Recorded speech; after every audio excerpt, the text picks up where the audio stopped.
내가 40년 설계한 집을 네가 뜯었어. 덴마크 로스킬레 68세 건축가 에릭이 3주 여행에서 돌아와 집에 들어서자마자 사위에게 고함쳤습니다. 법적 조치를 하겠어. 당장 원상복구해. 하지만 10일 후 에릭은 코펜하겐 왕립 건축학교 강단에 섰습니다.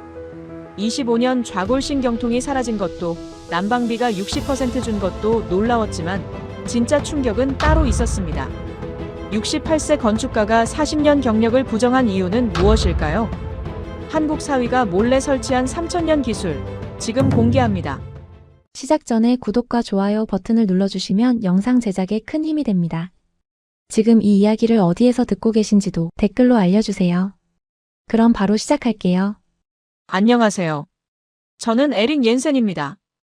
68세, 덴마크 로스킬레에서 평생을 살았습니다. 코펜하겐 왕립 건축학교를 졸업하고 40년간 건축가로 일했어요. 북유럽 모더니즘이 제 전문 분야였죠. 은퇴한 지는 3년 됐지만 여전히 가끔 자문 요청을 받습니다. 제 딸 소피아는 5년 전 서울에서 교환학생으로 공부하다가 한국 남자를 만났어요. 강민호. 처음엔 걱정했습니다. 문화도 다르고 언어도 다른데 괜찮을까 싶었죠. 하지만 딸이 행복해 보였고 민호도 성실한 청년이었어요. 건축 엔지니어라는 것도 마음에 들었습니다. 같은 분야니까요. 결혼식은 코펜하겐에서 했고 지금은 두 사람 모두 덴마크에서 일하고 있습니다. 오늘은 2024년 11월 23일 토요일입니다. 민호와 소피아가 점심 먹으러 우리 집에 온다고 했어요. 아내 인계가 아침부터 부엌에서 요리하고 있었죠. 저는 거실 소파에 앉아 신문을 읽고 있었습니다. 바닥이 차가웠어요. 양말 2겹에 실내화까지 신었는데도 발이 시렸습니다. 온도계를 봤어요. 실내 온도 12도. 전기 히터를 2대나 틀었는데도 이 정도예요. 매년 겨울이면 똑같습니다. 11월부터 3월까지는 집이 냉장고나 다름없어요. 허리가 뻐근했습니다. 25년 된 좌골신경통이에요. 아침에 일어날 때가 가장 고통스럽죠. 침대에서 일어나려면 10분은 걸립니다. 이 집은 제가 40년 전에 직접 설계했어요. 1984년 작품입니다. 당시 북유럽 모더니즘의 완벽한 표본이라는 평가를 받았죠.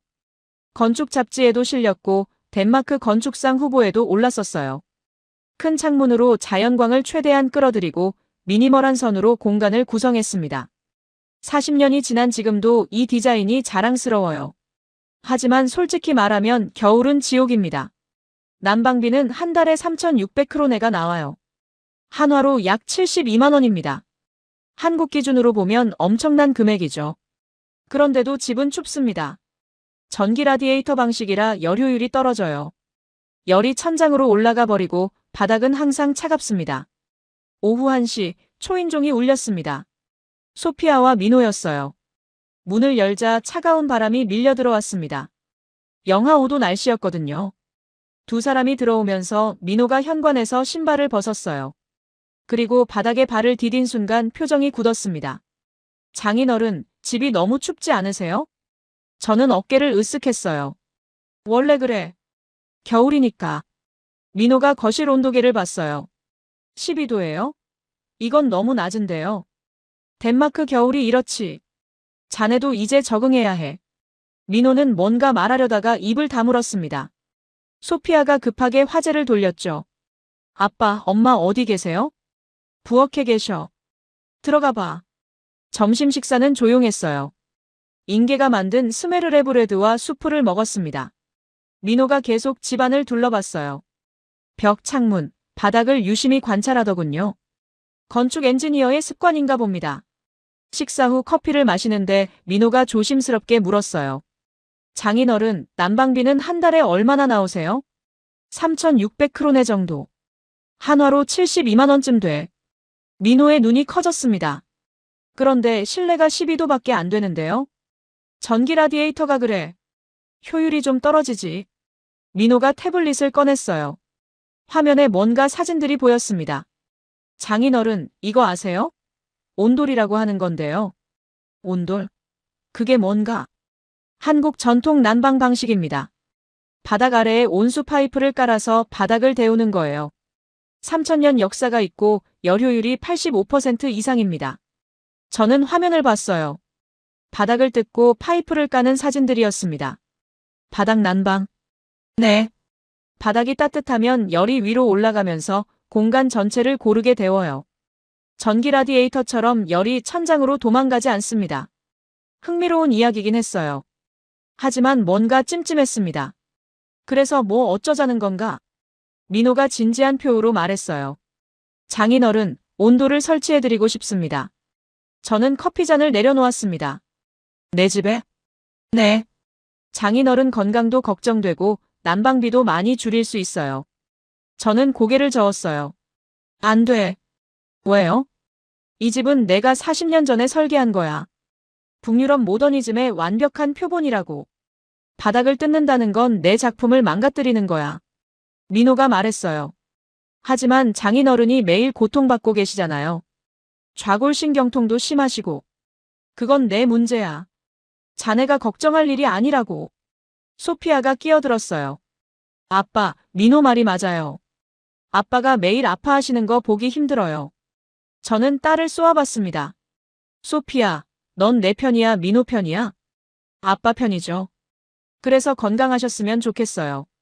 저는 자리에서 일어났어요. 허리가 찌릿했지만 내색하지 않았습니다. 민호, 자네 말은 고맙네. 하지만 내 집은 내가 책임져. 40년 동안 북유럽 건축을 연구한 내가 동양 난방 기술로 집을 고친다. 말이 되나? 민호가 말했어요. 장인어른, 기술의 동양과 서양이 따로 없습니다. 좋은 기술은 좋은 거예요. 자네는 젊어서 그런 말을 하지. 나는 68살이야. 40년 경력의 건축가라고. 내가 설계한 집이 뭐가 문제인지 내가 제일 잘 알아. 그럼 왜 25년 동안 좌골신경통을 방치하셨어요? 그 말에 저는 할 말을 잃었습니다. 민호가 계속 말했어요. 장인어른, 온돌은 관절염과 신경통에 효과가 있습니다. 바닥의 온기가 혈액순환을 도와주거든요. 저는 화가 났어요. 그만하게. 더 이상 듣고 싶지 않아. 그날 저녁 두 사람은 일찍 돌아갔습니다. 저는 소파에 앉아 생각했어요. 민호의 말이 계속 머릿속을 맴돌았습니다. 온돌, 바닥 난방, 3000년 기술. 하지만 받아들일 수 없었어요. 이 집은 제 자존심이거든요. 40년 경력의 증거이고 건축가로서의 정체성입니다. 이걸 바꾼다는 건 제 인생을 부정하는 거나 마찬가지예요. 인계가 옆에 앉았습니다. 여보, 민호 말도 일리가 있어. 당신도 그렇게 생각해? 당신이 매일 아파하는 거 나도 힘들어. 한번 고려해보는 게 어때? 저는 대답하지 않았어요. 그날 밤 잠이 오지 않았습니다. 그 후 일주일 동안 민호에게서 연락이 없었어요. 저는 안도했습니다. 온돌 이야기가 끝난 줄 알았거든요. 하지만 12월 1일 일요일 아침 초인종이 울렸습니다. 민호였어요. 혼자 왔더군요. 손에 두꺼운 서류 봉투를 들고 있었습니다. 장인어른, 시간 좀 내주실 수 있으세요? 저는 망설였어요. 또 온돌 이야기를 하려는 게 분명했거든요. 하지만 거절할 수도 없었습니다. 사위니까요. 들어오게. 민호는 거실 테이블에 서류들을 펼쳤어요. 설계도, 그래프, 사진들이었습니다. 꽤 준비를 많이 했더군요. 장인어른, 제가 일주일 동안 조사했습니다. 이 집의 구조와 난방 시스템을 분석했어요. 저는 팔짱을 꼈습니다. 내가 설계한 집인데 자네가 분석을 해? 네. 객관적으로 봐야 하니까요. 민호가 첫 번째 그래프를 보여줬어요. 이게 현재 장인어른 댁의 열 손실 분석입니다. 전기 라디에이터로 생산된 열의 60%가 천장과 벽으로 도망갑니다. 실제로 난방에 사용되는 건 40%뿐이에요. 저는 그래프를 봤어요. 빨간색 화살표들이 천장을 향해 올라가고 있었습니다. 그래서 온돌은 다릅니다. 바닥에서 열이 시작되니까 열 손실이 15%밖에 안 돼요. 85%가 실제 난방에 사용됩니다. 민호가 두 번째 자료를 꺼냈어요. 한국 아파트 사진이었습니다. 이게 서울 아파트의 온돌 시스템입니다. 영하 20도 날씨에도 실내 온도 22도를 유지해요. 난방비는 월 15만 원 정도입니다. 저는 코웃음 쳤어요. 한국 아파트랑 우리 집이랑 똑같나? 기후도 다르고 구조도 달라. 맞습니다. 그래서 제가 이 집에 맞는 설계를 했어요. 민호가 새 설계도를 보여줬습니다. 우리 집 평면도 위에 파란색 선들이 그려져 있었어요. 온수 파이프 경로였습니다. 기존 바닥을 5cm만 올리면 됩니다. 단열재를 깔고 그 위에 온수 파이프를 설치한 다음 새 마룻바닥을 깔면 끝이에요. 저는 설계도를 자세히 봤습니다. 솔직히 잘 짜여진 설계였어요. 하중 분산도 고려했고 배관 경로도 효율적이었습니다. 하지만 인정하고 싶지 않았어요. 비용은 얼마나 들어? 약 25만 크로네입니다. 한화로 500만 원 정도요. 저는 놀랐어요. 생각보다 적었거든요. 그게 다야? 네. 자재비와 인건비 포함입니다. 그리고 난방비가 월 3,600크로네에서 1,200크로네로 줄어듭니다. 2,400크로네 절약이에요. 한화로 48만 원이죠. 저는 계산해봤어요. 48만 원씩 절약하면 1년에 576만 원입니다. 2년이면 초기 비용을 뽑는 거예요. 하지만 저는 고개를 저었습니다. 돈 문제가 아니야. 그럼 뭐가 문제세요? 이 집은 내 작품이라고. 40년 전 내가 심혈을 기울여 설계한 거야. 이게 내 정체성이고 자존심이야. 민호가 조용히 말했어요. 장인어른, 건축가의 자존심은 아름다운 디자인에만 있는 게 아니라고 생각합니다. 그럼 어디 있는데? 사람이 행복하게 사는 공간을 만드는 것. 그게 진짜 건축가의 자존심 아닐까요? 저는 할 말이 없었습니다. 민호의 말이 맞았거든요.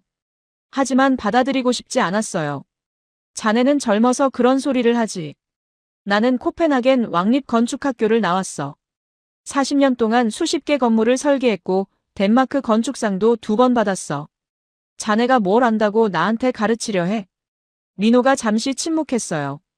그리고 조심스럽게 말했습니다. 장인어른, 저도 건축 엔지니어입니다. 서울대학교 건축공학과를 나왔고 10년 동안 구조 설계를 했어요. 장인어른만큼은 아니지만 제 분야에서는 전문가예요. 저는 민호를 똑바로 봤어요. 36살 한국인 사위. 10년 경력. 저보다 32살 어리고 경력도 30년 짧습니다. 자네가 전문가라는 건 인정해. 하지만 이 집은 내가 설계했어. 내 철학이 담긴 작품이라고. 그 철학 때문에 장인어른이 25년 동안 고통받고 계신데요. 저는 벌떡 일어났습니다. 허리가 찌릿했지만 참았어요. 민호, 이제 그만 가보게. 더 이상 이 이야기 하기 싫어. 민호는 서류를 챙겨 담았어요. 현관으로 가면서 돌아서서 말했습니다. 장인어른, 마지막으로 한 가지만 말씀드릴게요. 온돌은 3000년 전 한국 선조들이 추운 겨울을 이기려고 개발한 기술입니다. 생존의 지혜였어요. 멋진 디자인보다 따뜻한 겨울이 우선이었죠. 그게 진짜 건축 아닐까요? 민호는 그렇게 말하고 나갔습니다. 저는 거실로 돌아와 소파에 앉았어요. 민호가 두고 간 서류들이 테이블에 놓여 있었습니다. 저는 설계도를 다시 봤어요. 정말 잘 짜여진 설계였습니다. 배관 위치, 단열재 두께, 하중 계산까지 완벽했어요. 솔직히 인정하고 싶었어요. 이게 좋은 해결책이라는 걸. 하지만 40년 자존심이 허락하지 않았습니다. 인계가 옆에 앉았어요. 여보, 설계도 봤어. 민호가 정말 잘 만들었더라. 당신도 민호 편이야? 편이 어디 있어? 당신 건강이 걱정될 뿐이지. 나는 괜찮아. 아니야. 안 괜찮아. 매일 아침 일어날 때 신음소리 내는 거 나는 다 들어. 밤에 몇 번이나 뒤척이는지도 알아. 저는 아무 말도 하지 못했습니다. 인계가 계속 말했어요. 여보, 자존심도 좋지만 건강이 더 중요해. 우리 이제 70살 앞두고 있어. 앞으로 10년, 20년 더 이렇게 살 거야. 하지만 이 집은 사람이 사는 곳이야. 박물관이 아니라고. 40년 전 디자인도 좋지만 지금 우리한테 필요한 게 뭔지 생각해봐. 저는 창밖을 봤어요. 눈이 내리고 있었습니다. 12월 첫눈이었죠. 아름다웠지만 추웠어요. 그날 밤 저는 잠을 못 잤습니다. 민호의 말이 계속 맴돌았어요. 멋진 디자인보다 따뜻한 겨울이 우선이었죠. 그게 진짜 건축 아닐까요? 3000년 한국 기술. 생존의 지혜. 사람을 위한 건축. 저는 제 평생 철학이 흔들리는 걸 느꼈습니다. 12월이 깊어졌습니다. 저는 여전히 민호의 제안을 거절한 상태였어요. 하지만 몸은 정직했습니다.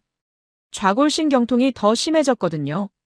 아침마다 침대에서 일어나는데 15분씩 걸렸고 계단을 내려갈 때마다 난간을 꼭 잡아야 했습니다. 12월 15일 인계가 제안을 했어요. 아이슬란드 오로라 여행이었습니다. 평생 보고 싶었던 오로라를 볼 수 있는 마지막 기회라고 했죠. 3주짜리 패키지 여행이었어요. 출발은 1월 5일, 귀국은 1월 26일이었습니다. 저는 흔쾌히 동의했습니다. 추운 덴마크 겨울을 벗어날 수 있다는 게 좋았거든요. 소피아에게 여행 이야기를 했더니 딸아이가 기뻐했습니다. 민호도 좋은 여행 되시라고 인사했어요. 그때는 몰랐습니다. 이게 계획된 시나리오라는 걸요. 1월 4일 저녁 짐을 싸고 있는데 민호가 전화를 걸어왔습니다. 집이 비어있는 동안 청소를 해주고 싶다고 했어요. 환기도 시키고 화분에 물도 주겠다고 했죠. 저는 좋다고 했습니다. 단순한 호의로만 생각했거든요. 하지만 현관에서 나가기 전 이상한 예감이 들었어요. 민호의 목소리가 너무 차분했거든요. 마치 뭔가 준비된 것처럼요. 저는 현관 앞에서 민호에게 다시 확인했습니다. 정말 청소만 하는 거냐고요. 민호는 잠시 침묵했습니다. 그리고 애매하게 대답했죠.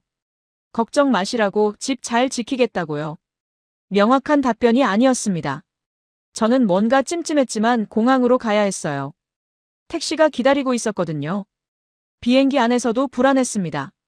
민호가 뭔가 할 것 같았어요. 하지만 설마 제 허락도 없이 공사를 시작하겠어요? 그건 법적으로도 문제가 있는 일이었습니다. 저는 기우라고 생각하기로 했어요. 1월 6일, 우리 부부는 아이슬란드에 도착했습니다. 레이캬비크 공항에서 렌터카를 빌려 북쪽으로 향했어요. 아쿠레일이라는 작은 도시에서 첫날 밤을 보냈습니다. 오로라는 아직 보이지 않았지만 풍경은 아름다웠어요. 그날 밤 호텔에서 저는 집 생각을 했습니다. 지금쯤 민호는 뭘 하고 있을까요? 정말 청소만 하고 있을까요? 아니면 이미 공사를 시작한 걸까요? 불안한 마음에 잠이 잘 오지 않았습니다.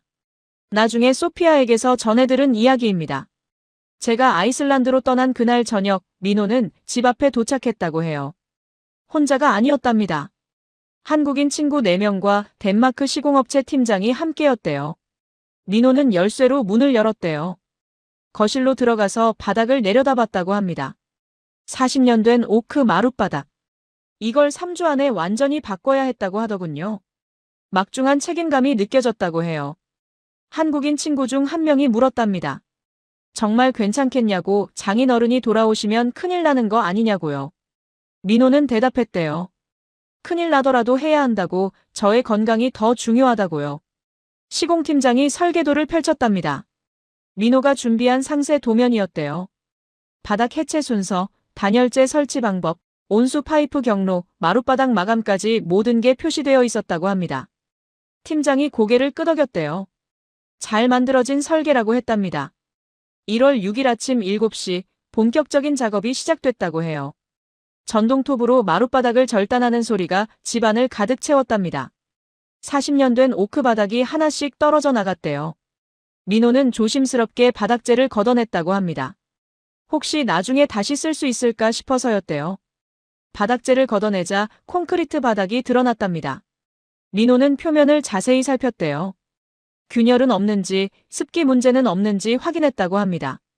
다행히 구조는 튼튼해 보였답니다. 하지만 예상치 못한 문제가 발견됐다고 해요. 서재 쪽 바닥 밑에서 오래된 습기 자국이 보였답니다. 아마 몇 년 전 누수가 있었던 것 같았대요. 콘크리트는 멀쩡했지만 방수 처리가 필요했다고 합니다. 시공팀장이 고개를 저었답니다. 이거 처리하려면 최소 이틀은 더 걸린다고 했대요. 방수제를 바르고 완전히 건조될 때까지 기다려야 한다고요. 일정이 빠듯한데 이틀 지연은 치명적이었겠죠. 민호는 고민했답니다. 그냥 넘어갈까 아니면 제대로 처리할까. 고민 끝에 결정했대요. 제대로 하자고요. 나중에 문제 생기면 안 되니까요. 이틀 지연을 감수하기로 했답니다. 작업은 계속됐다고 해요. 거실, 침실, 부엌, 복도. 모든 공간의 바닥을 걷어냈답니다. 집안이 완전히 공사장이 됐대요. 민호의 한국인 친구들은 교대로 일했다고 합니다. 밤낮 없이 작업이 이어졌답니다. 소피아는 매일 현장을 찾아갔대요. 제가 들킬까봐 불안해했다고 합니다. 정말 3주 안에 끝날 수 있냐고 물었답니다. 민호는 자신있게 대답했대요. 끝낼 수 있다고 믿어달라고요. 10일이 지났을 때 작업 진척도는 50% 정도였답니다. 바닥 해체와 방수 처리는 끝났대요. 이제 단열재를 깔고 온수 파이프를 설치할 차례였다고 합니다. 하지만 시간이 촉박했대요. 앞으로 11일 남았는데 해야 할 일은 산더미였거든요. 아이슬란드는 정말 아름다웠습니다. 오로라를 처음 본 날은 평생 잊지 못할 거예요. 밤하늘의 초록빛 커튼이 춤추는 모습은 68년 인생에서 가장 경이로운 광경이었습니다. 하지만 온전히 즐길 수가 없었어요. 집 생각이 자꾸 났거든요. 여행 12일째, 저는 다시 집에 전화를 걸었습니다. 이번에는 소피아가 받았어요. 딸아이 목소리가 이상했습니다. 뭔가 숨기는 것 같았어요. 집은 괜찮냐고 물었더니 괜찮다고만 했습니다. 민호는 뭐 하고 있냐고 물었더니 잠시 침묵이 흘렀어요. 딸아이가 말했습니다. 아빠, 돌아오시면 놀라실 거라고요. 하지만 화내지 말아달라고요. 그 말에 저는 확신했습니다. 민호가 뭔가 하고 있구나. 아마도 온돌 공사일 거예요. 저는 화가 났습니다. 하지만 이미 시작된 일이라면 멈출 수도 없었어요. 그냥 여행을 마치고 돌아가기로 했습니다. 돌아가서 따져야죠. 나중에 들은 이야기입니다만 그때 로스킬레에서는 긴박한 상황이 벌어지고 있었답니다. 작업 14일째, 민호팀은 위기에 봉착했대요. 단열재를 깔고 온수 파이프를 설치하는 과정에서 보일러 연결 문제가 발생했다고 합니다. 제 집 보일러는 15년 된 구식 모델이었어요. 기존 전기 라디에이터 시스템에만 맞춰져 있었대요. 온돌처럼 대용량 온수 순환 시스템에는 맞지 않았답니다. 출력이 부족했던 거예요. 시공팀장이 말했답니다. 보일러를 교체해야 한다고요. 최소 3일이 걸리고 비용은 1만 크론에 추가라고 했대요. 한화로 200만 원이었습니다. 민호는 고민했답니다. 비용도 문제지만 시간이 더 문제였어요. 3일 지연되면 제가 돌아오기 전에 못 끝낼 수도 있었거든요. 하지만 선택의 여지가 없었답니다. 보일러 없이는 온돌이 작동하지 않으니까요. 민호는 자기 돈으로 새 보일러를 주문했대요. 긴급 배송을 요청해서 다음날 도착시켰답니다. 작업은 24시간 체제로 전환됐다고 해요. 민호와 친구들은 교대로 2시간씩 자면서 일했답니다. 낮에는 덴마크 시공팀이, 밤에는 한국인 팀이 작업했대요. 집안에 불이 꺼지지 않았답니다. 소피아는 매일 밤 현장을 찾아갔대요. 남편 민호가 피곤해 지쳐있는 모습을 봤답니다. 눈 밑에 다크서클이 짙었고 손에는 물집이 잡혀 있었대요. 그래도 민호는 포기하지 않았답니다. 17일째 되던 날 보일러 설치가 완료됐대요. 새 보일러는 출력이 충분했답니다. 온수 순환 테스트를 했는데 완벽하게 작동했다고 해요. 드디어 희망이 보이기 시작했답니다. 이제 마지막 단계였어요. 온수 파이프 위에 시멘트 몰타를 바르고 그 위에 새 마룻바닥을 깔아야 했습니다. 시간은 4일 남았대요. 가능할까요? 팀원들은 지쳐 있었답니다. 민호가 팀원들을 모았답니다. 그리고 말했대요. 장인어른이 25년 동안 고통받으셨다고, 우리가 4일 더 힘내면 그 고통을 끝낼 수 있다고요. 한국인 친구들이 고개를 끄덕였답니다. 덴마크 시공팀장도 동참하겠다고 했대요. 18일째, 몰탈 작업이 시작됐답니다. 얇고 고르게 펴야 했대요. 두께가 일정하지 않으면 열전도가 고르지 않거든요. 민호는 직접 레이저 수평계로 확인하면서 작업을 지휘했답니다. 19일째, 몰탈이 굳기를 기다리는 동안 마룻바닥 자재가 도착했대요. 오크였답니다. 제가 40년 전에 썼던 것과 같은 재질이었어요. 민호가 특별히 주문한 거래요. 색깔까지 비슷하게 맞췄답니다. 20일째, 마룻바닥 설치가 시작됐답니다. 한 장 한 장 조심스럽게 깔아나갔대요. 이음새가 정확해야 했고 팽창 여유도 계산해야 했습니다. 가장 섬세한 작업이었답니다. 소피아가 남편에게 물었답니다. 왜 이렇게까지 하냐고요? 민호가 대답했대요. 장인어른이 평생 건축가로 사셨는데 그 자존심을 지켜드리고 싶다고요. 그래서 바닥재도 원래와 최대한 비슷하게 맞춘 거래요. 21일째, 드디어 마룻바닥 설치가 완료됐답니다. 민호는 집안을 둘러봤대요. 40년 된 집이 완전히 새로워져 있었답니다. 하지만 겉으로는 거의 똑같아 보였어요. 바닥 색깔도 결도 비슷했답니다. 이제 마지막 테스트였어요. 보일러를 가동하고 온돌 시스템을 작동시켰답니다. 온수가 파이프를 통해 순환하기 시작했대요. 30분 후 바닥이 따뜻해지기 시작했답니다. 민호는 바닥에 손을 댔답니다. 따뜻했어요. 은은하게 올라오는 온기였답니다. 성공이었어요. 3주간의 비밀 작전이 마침내 완료된 거예요. 하지만 기쁨도 잠시 소피아가 전화를 받았답니다. 제게서 온 전화였어요. 일주일 일찍 귀국한다는 연락이었답니다. 1월 19일에 도착한다고요. 그날이 바로 내일이었답니다. 민호팀은 패닉에 빠졌답니다. 아직 마무리 청소도 안 끝났고 공구들도 정리해야 했어요. 하룻밤 안에 모든 흔적을 지워야 했답니다. 밤새 청소가 이어졌답니다. 먼지 하나 남기지 않으려고 3번씩 닦았대요. 공구는 모두 트럭에 실었고 쓰레기는 전부 치웠답니다. 새벽 5시가 돼서야 모든 정리가 끝났답니다. 민호는 집을 마지막으로 둘러봤답니다. 깨끗했어요. 공사 흔적은 전혀 없었답니다. 다만 바닥만 새 것처럼 깨끗했죠. 그리고 무엇보다 따뜻했답니다. 민호는 열쇠를 챙겨 집을 나섰답니다. 이제 제 반응을 기다릴 수밖에 없었어요. 용서받을 수 있을까요? 아니면 법적 문제가 될까요? 민호는 불안했답니다. 하지만 확신은 있었답니다. 이게 옳은 일이었다고요. 저의 건강을 위한 선택이었다고요. 그 확신으로 민호는 버텼답니다. 여행 15일째 아침이었습니다. 저는 아쿠레이리의 작은 호텔에서 잠을 깼어요. 창밖으로 눈 덮인 산이 보였습니다. 아름다웠지만 마음이 편하지 않았어요. 계속 집 생각이 났거든요. 아침 식사를 하면서 인계에게 말했습니다. 오늘 집에 전화를 한번 해봐야겠다고요.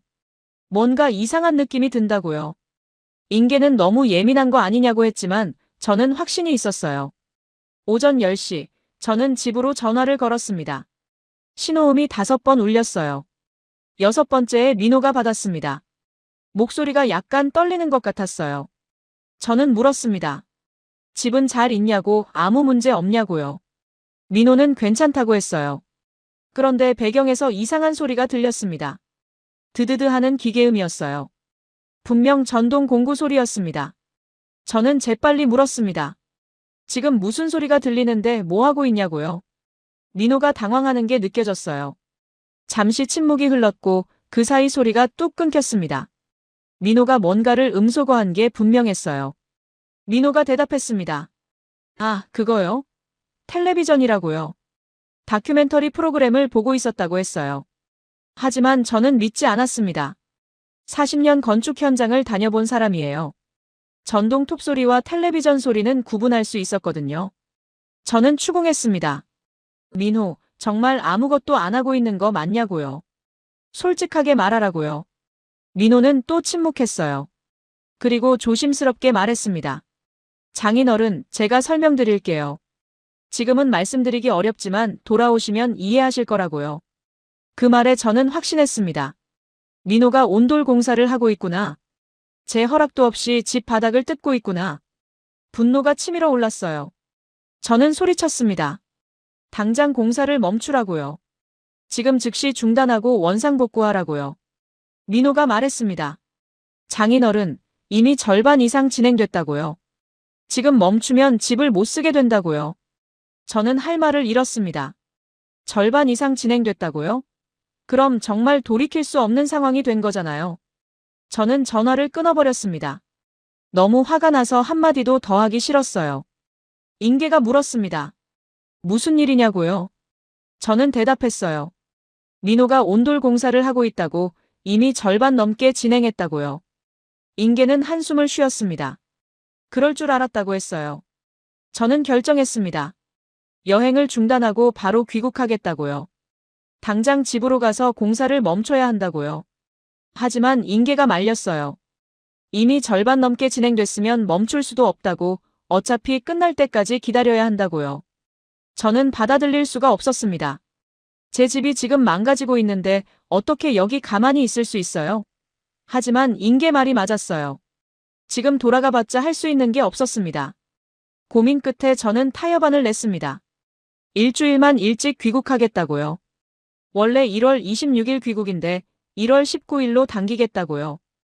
그래야 최소한 마무리는 제가 확인할 수 있을 테니까요. 인계는 동의했습니다. 그날 오후 저는 여행사에 연락해서 비행기표를 변경했어요. 위약금 3,000크로네를 내야 했습니다. 한화로 60만 원이었죠. 하지만 상관없었어요. 제 집이 더 중요했거든요. 비행기표를 바꾸고 나니까 조금 마음이 놓였습니다. 적어도 일주일 후면 집 상황을 확인할 수 있으니까요. 하지만 불안감은 계속됐어요. 민호가 제대로 하고 있는 걸까요? 혹시 집 구조에 문제가 생긴 건 아닐까요? 밤마다 잠을 설쳤습니다. 꿈에서도 집이 나왔어요. 바닥이 무너지고 벽이 갈라지는 악몽이었습니다. 68살에 이런 스트레스를 받을 줄은 몰랐어요. 여행 16일째, 저는 다시 소피아에게 전화했습니다. 딸아이가 받았어요. 저는 물었습니다. 공사는 어떻게 되고 있냐고, 큰 문제는 없냐고요. 소피아가 대답했습니다. 아빠, 민호가 정말 최선을 다하고 있다고요. 밤낮 없이 일하고 있고 집 구조도 세심하게 확인하면서 진행하고 있다고요. 전문가들이 함께 하니까 걱정하지 말라고 했어요. 하지만 저는 걱정이 됐습니다. 전문가가 함께 한다는 게 무슨 뜻이죠? 덴마크 시공업체를 고용한 건가요?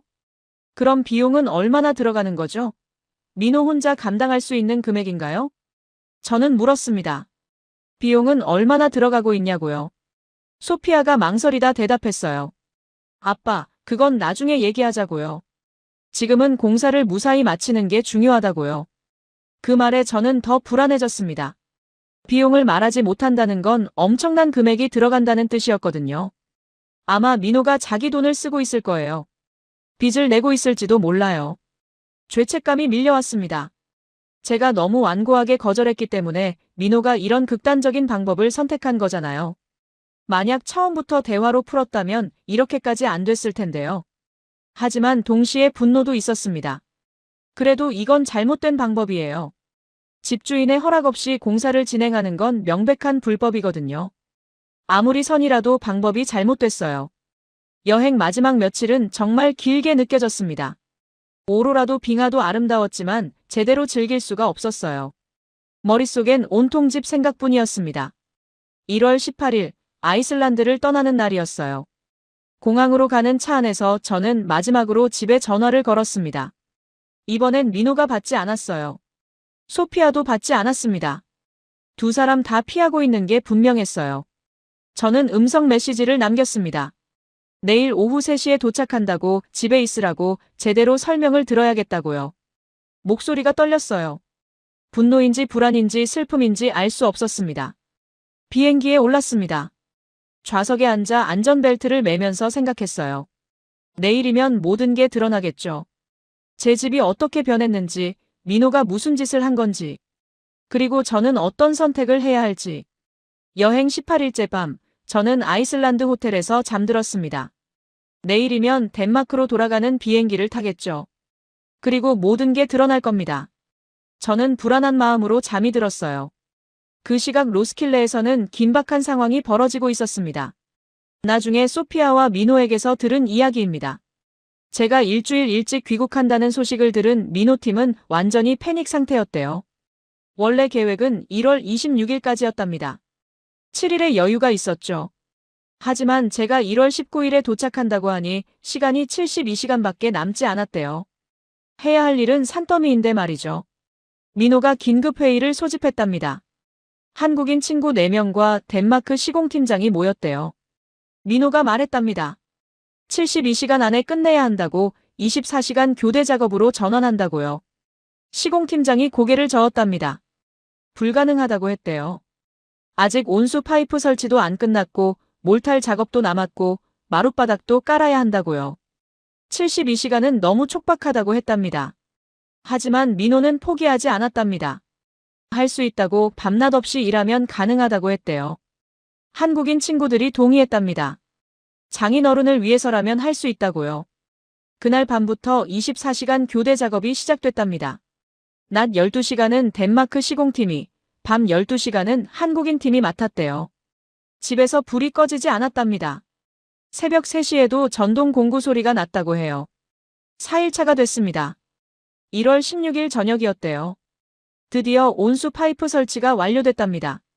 거실부터 침실, 부엌, 복도까지 파란색 파이프가 미로처럼 깔렸대요. 민호가 직접 연결 상태를 하나하나 확인했답니다. 보일러를 테스트했답니다. 온수가 파이프를 통해 순환하기 시작했대요. 누수는 없었답니다. 완벽했어요. 한국인 친구 한 명이 소리쳤답니다. 됐다. 이제 절반은 온 거다. 하지만 기쁨도 잠시, 아직 절반이 남았답니다. 이제 파이프 위에 몰타를 바르고 마룻바닥을 깔아야 했어요. 가장 정교한 작업이었죠. 5일차가 시작됐습니다. 1월 17일 새벽 6시였대요. 몰탈 작업이 시작됐답니다. 시멘트와 모래를 섞어서 파이프 위에 얇게 펴발랐대요. 두께가 균일해야 했답니다. 열전도가 고르려면 말이죠. 민호는 레이저 수평계로 계속 확인했답니다. 1mm 오차도 허용하지 않았대요. 덴마크 시공팀장이 감탄했답니다. 한국 사람들은 정말 꼼꼼하다고요. 오후가 됐습니다. 몰탈 작업이 끝났대요. 이제 굳기를 기다려야 했답니다. 최소 12시간은 걸린다고 했어요. 그 시간 동안 민호팀은 마룻바닥 자재를 준비했답니다. 오크 마룻바닥이었어요. 민호가 특별히 주문한 거였답니다. 제가 40년 전에 썼던 것과 색깔이 비슷한 걸로요. 한 장 한 장 검수하면서 흠집 있는 건 곤란했답니다. 밤이 됐습니다. 소피아가 현장에 왔대요. 민호는 바닥에 앉아 졸고 있었답니다. 72시간 동안 제대로 못 잤거든요. 소피아가 깨웠대요. 여보, 좀 자라고요. 하지만 민호는 고개를 저었답니다. 잘 시간 없다고 몰탈이 마르면 바로 마룻바닥 작업 들어가야 한다고요. 소피아가 눈물을 흘렸답니다. 이렇게까지 해야 하냐고요. 민호가 대답했답니다. 장인어른을 위해서라고요. 25년 동안 고통받으신 분이라고요. 이 정도는 아무것도 아니라고 했대요. 6일차가 시작됐습니다. 1월 18일 아침 7시였대요. 몰탈이 완전히 굳었답니다. 이제 마지막 단계, 마룻바닥 설치였어요. 첫 번째 마룻바닥을 깔았답니다. 딱 소리를 내며 맞춰줬대요. 민호가 수평을 확인했답니다. 완벽했어요. 두 번째, 세 번째, 네 번째. 작업이 계속됐답니다. 오후가 됐습니다. 거실 바닥이 완성됐대요. 침실 작업이 시작됐답니다. 모든 팀원이 집중했어요. 실수는 용납되지 않았거든요. 저녁 6시가 됐습니다. 침실과 서재가 끝났대요. 이제 부엌과 복도만 남았답니다. 하지만 시간이 촉박했어요. 제 비행기는 내일 오후 2시에 도착 예정이었거든요. 밤 10시가 됐습니다. 마지막 마감재 작업이 진행됐답니다. 벽과 바닥 사이 몰딩을 설치하고 문턱을 정리했대요. 세세한 부분까지 신경 썼답니다. 자정이 넘었습니다. 1월 19일이 시작됐어요. 제가 도착하는 날이었죠. 청소가 시작됐답니다.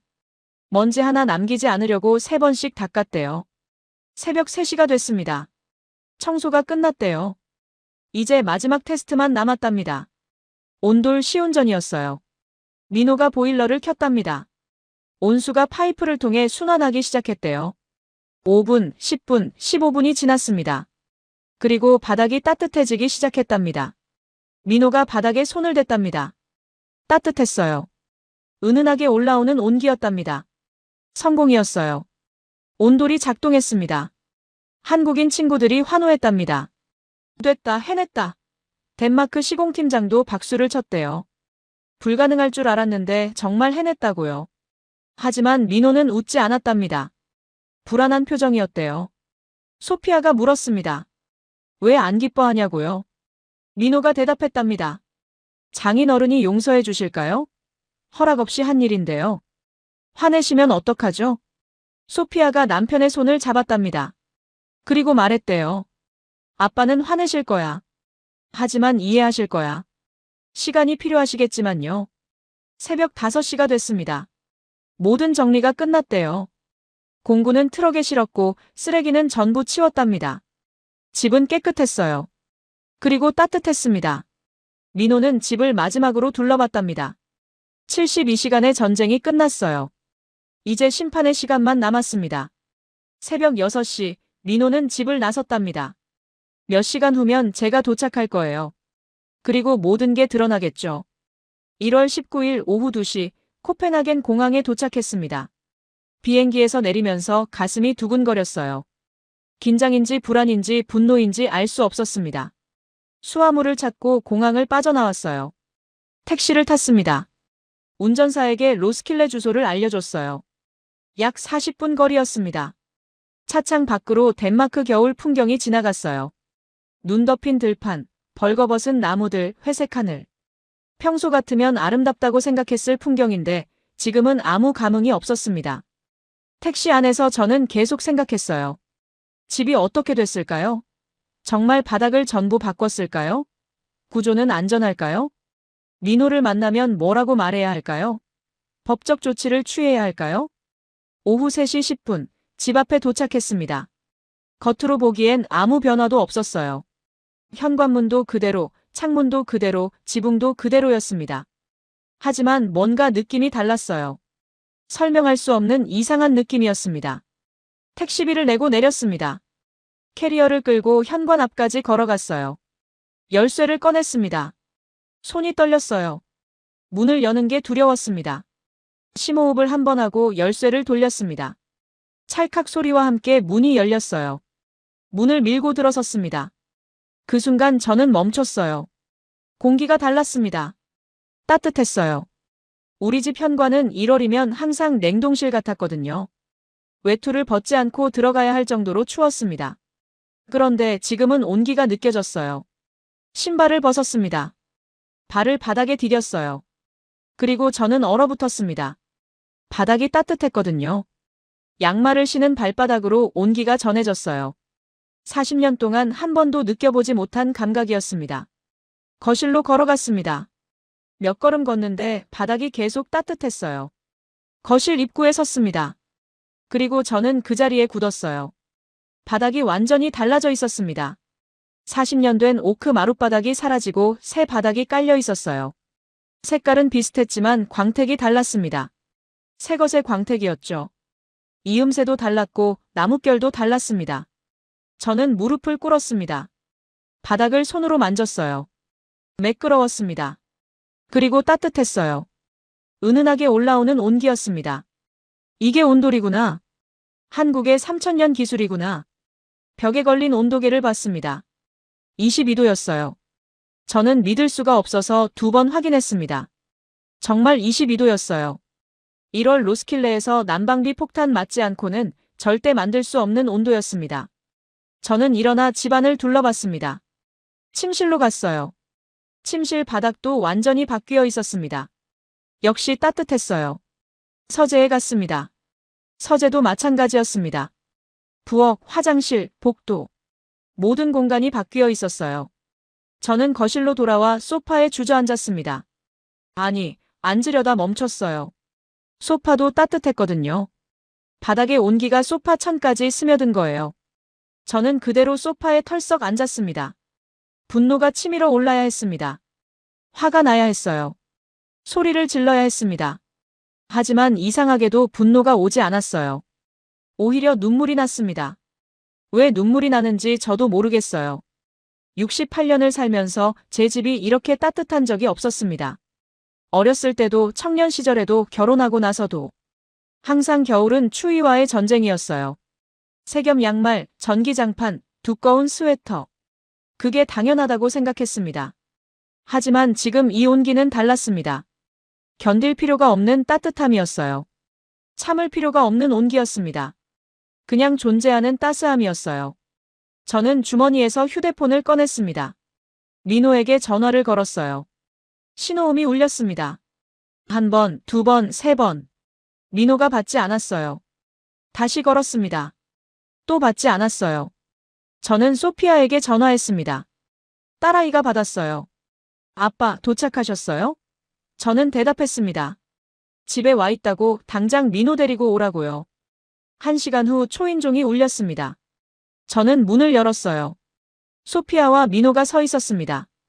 두 사람 모두 긴장한 얼굴이었어요.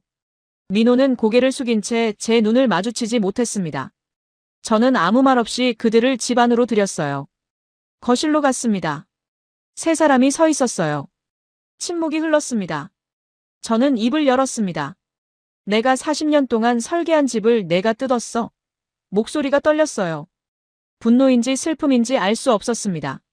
민호가 대답했습니다. 죄송합니다, 장인어른. 고개를 더 깊이 숙였어요. 저는 계속 말했습니다. 허락도 받지 않고 집주인 동의도 없이? 이게 법적으로 뭔지 알아? 민호가 고개를 끄덕였습니다.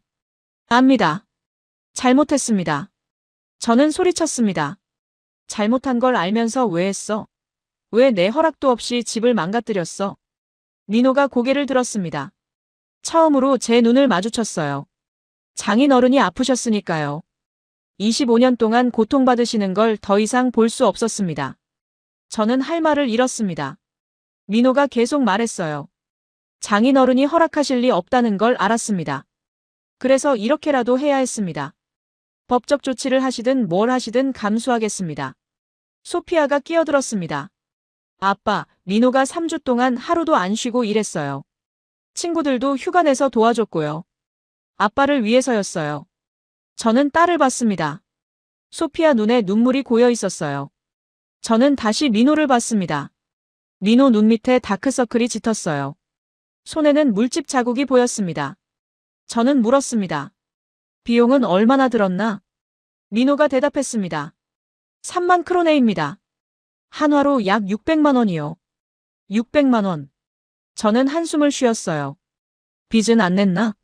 아니요. 제 저축으로 했습니다. 저는 창밖을 봤습니다. 눈이 내리고 있었어요. 한참 침묵이 흘렀습니다. 저는 말했습니다. 법적 조치를 하겠어. 당장 원상복구해. 민호가 고개를 끄덕였습니다. 알겠습니다. 소피아가 울기 시작했습니다. 아빠, 제발요. 민호가 얼마나 힘들게 했는데요. 저는 딸을 봤습니다. 그리고 다시 민호를 봤어요. 민호는 여전히 고개를 숙이고 있었습니다.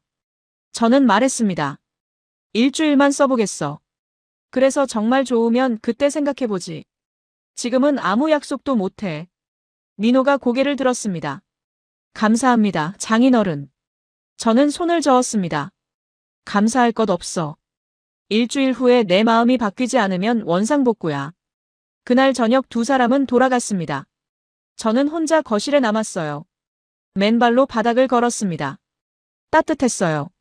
슬리퍼가 필요 없었습니다. 화가 나야 했습니다. 분노해야 했어요.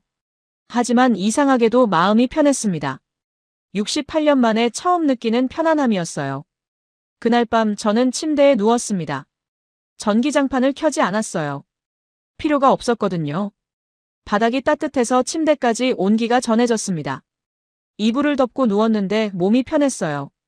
평소 같으면 허리가 뻐근해서 자세를 여러 번 바꿔야 했습니다. 왼쪽으로 누웠다, 오른쪽으로 누웠다 반복했죠. 그런데 그날 밤은 달랐어요. 한 자세로 편하게 누울 수 있었습니다. 잠이 들었습니다. 깊은 잠이었어요. 중간에 한 번도 깨지 않았습니다. 68년 인생에서 이렇게 푹 잔 적이 없었어요. 다음 날 아침 7시, 저는 알람 없이 눈을 떴습니다. 평소 같으면 허리 통증 때문에 깨는 시간이었죠. 그런데 오늘은 통증이 없었어요. 침대에서 일어났습니다. 10초도 안 걸렸습니다. 저는 놀라서 허리를 만져봤어요. 항상 굳어있던 근육이 부드러웠습니다. 허리를 앞으로 숙였다 폈다 해봤어요. 통증이 없었습니다. 하룻밤 만에 이럴 수가 있나요? 화장실로 갔습니다. 맨발로 걸었어요. 바닥이 따뜻해서 슬리퍼가 필요 없었거든요. 복도를 걷는데 발바닥이 편했습니다. 차가운 바닥을 걸을 때처럼 움츠러들 필요가 없었어요. 아침 식사를 했습니다. 인계가 물었어요. 어젯밤 잘 잤냐고요? 저는 솔직히 대답했습니다. 이상하게 잘 잤다고 한 번도 안 깨고 아침까지 잤다고요. 인계가 웃었습니다. 바닥이 따뜻해서 그래요. 혈액순환이 좋아지니까요. 저는 대답하지 않았어요. 인정하기 싫었거든요. 2일째가 지났습니다. 허리 통증이 계속 줄어들었어요. 아침에 일어날 때도 수월했고 계단을 오르내릴 때도 편했습니다. 난간을 잡지 않아도 됐어요. 3일째, 저는 놀라운 걸 발견했습니다. 양말을 한 겹만 신어도 됐어요. 평소 같으면 3겹은 신어야 했거든요. 그런데 지금은 한 겹으로 충분했습니다.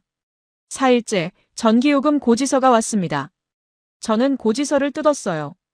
그리고 2번 확인했습니다. 1,400크로네였거든요. 평소 같으면 3,600크로네가 나왔을 텐데요.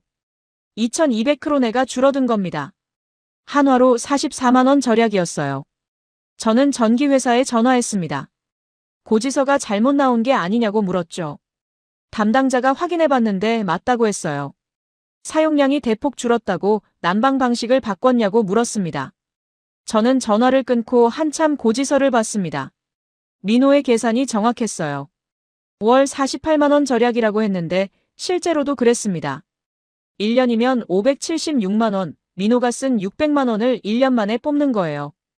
5일째, 저는 거실 바닥을 자세히 살펴봤습니다. 오크 재질이었어요. 제가 40년 전에 썼던 것과 같은 종류였습니다. 색깔도 비슷했어요. 리노가 신경을 많이 쓴 게 보였습니다. 이음새를 봤습니다. 정교했어요. 틈이 거의 없었고 수평도 완벽했습니다. 전문가의 손길이었죠. 저는 무릎을 꿇고 귀를 바닥에 댔어요. 보일러 소리가 희미하게 들렸습니다. 온수가 파이프를 통해 순환하는 소리였어요. 6일째, 소피아가 전화를 걸어왔습니다. 아빠 어때요? 바닥 괜찮으세요? 저는 대답했어요. 나쁘지 않다고요. 소피아가 웃었습니다. 나쁘지 않다는 게 좋다는 뜻이죠? 저는 인정하지 않았습니다. 아직 모르겠다고 일주일 다 채워봐야 한다고 했어요. 하지만 속으로는 알고 있었습니다. 이게 좋다는 걸요. 7일째 아침이었습니다. 일주일이 지난 거예요. 저는 침대에서 일어나 거울을 봤습니다. 얼굴빛이 좋아 보였어요. 눈 밑 다크서클도 줄어들었습니다. 허리를 만져봤습니다. 25년 동안 굳어있던 근육이 많이 풀렸어요. 통증이 거의 없었습니다. 완전히 사라진 건 아니지만 일상생활에 지장이 없을 정도였어요. 저는 결정했습니다. 소피아에게 전화를 걸었어요. 리노 좀 바꿔줄래? 리노가 전화를 받았습니다. 장인어른, 저예요. 저는 말했습니다. 리노, 오늘 저녁에 우리 집으로 와. 할 얘기가 있어. 그날 저녁 소피아와 민호가 왔습니다. 두 사람 모두 긴장한 표정이었어요. 거실 소파에 앉았습니다. 저는 입을 열었습니다. 일주일 써봤어. 솔직히 말하면 좋더군. 민호의 얼굴이 밝아졌습니다. 저는 계속 말했어요. 허리 통증도 많이 줄었고 수면도 좋아졌어. 난방비도 정말 줄었고. 자네 말이 맞았어. 소피아가 웃었습니다. 아빠, 그럼 인정하시는 거예요? 저는 고개를 끄덕였습니다. 인정해. 온돌이 좋아. 3000년 한국 기술이 정말 대단하더군. 민호가 말했습니다. 장인어른 감사합니다. 저는 손을 저었어요. 감사는 내가 해야지. 자네가 내 건강을 챙겨줬잖아. 600만 원이나 들여서. 민호가 말했습니다. 장인어른 건강이 더 중요하죠. 저는 지갑을 꺼냈습니다. 수표를 썼어요. 3만 크로네였습니다. 민호에게 건넸어요. 받아. 민호가 손을 저었습니다. 아니에요, 장인어른. 제가 하고 싶어서 한 거예요. 저는 고집했습니다. 받아. 이건 내 자존심 문제야. 공짜로 받을 순 없어. 민호가 고민하다 수표를 받았습니다. 감사합니다, 장인어른. 저는 창밖을 봤습니다. 눈이 그쳤어요. 달이 밝았습니다. 저는 말했습니다. 민호, 미안하네. 내가 너무 완고했어. 40년 건축가 경력이 자존심이 됐더니 정작 중요한 걸 놓쳤어. 민호가 말했습니다. 아니에요. 장인어른 마음 이해합니다. 저는 고개를 저었습니다. 아니야. 자네가 옳았어. 건축가의 자존심은 아름다운 디자인에만 있는 게 아니라 사람이 행복하게 사는 공간을 만드는 거지. 자네가 그걸 가르쳐줬어. 3개월이 지났습니다. 좌골신경통이 90% 호전됐어요. 병원 의사가 놀라워했습니다. 어떻게 이렇게 좋아졌냐고요. 저는 대답했어요. 한국 온돌 덕분이라고요. 코펜하겐 왕립건축학교에서 연락이 왔습니다. 특강을 해달라고요. 주제는 전통과 혁신의 조화였습니다. 저는 수락했어요. 강당에는 200명의 학생들이 앉아 있었습니다. 저는 단상에 섰어요. 그리고 말했습니다. 저는 40년 동안 북유럽 모더니즘만 고집했습니다. 다른 문화의 기술은 무시했죠. 그게 제 가장 큰 실수였습니다. 3000년 한국 온돌 기술이 제 280년 덴마크 집을 완성시켰습니다. 전통 보존은 과거를 박제하는 게 아니라 미래와 연결하는 겁니다. 진정한 건축가는 자기 철학을 고집하는 사람이 아니라 사람을 행복하게 하는 공간을 만드는 사람입니다. 68세의 한국인 사위에게서 그걸 배웠습니다. 강연이 끝나고 박수가 터졌습니다. 민호가 뒤에 서서 박수치고 있었어요. 저는 그를 봤습니다. 그리고 고개를 숙여 인사했습니다. 지금은 2025년 12월입니다. 온도를 설치한 지 거의 1년이 됐어요. 제 집은 덴마크 건축협회의 친환경 리모델링 모델 하우스로 지정됐습니다. 매달 견학 신청이 들어와요. 민호는 한국-덴마크 하이브리드 건축 컨설팅 회사를 차렸습니다. 덴마크 전역에서 온돌 설치 문의가 쏟아진다고 해요. 저는 고문으로 참여하고 있습니다.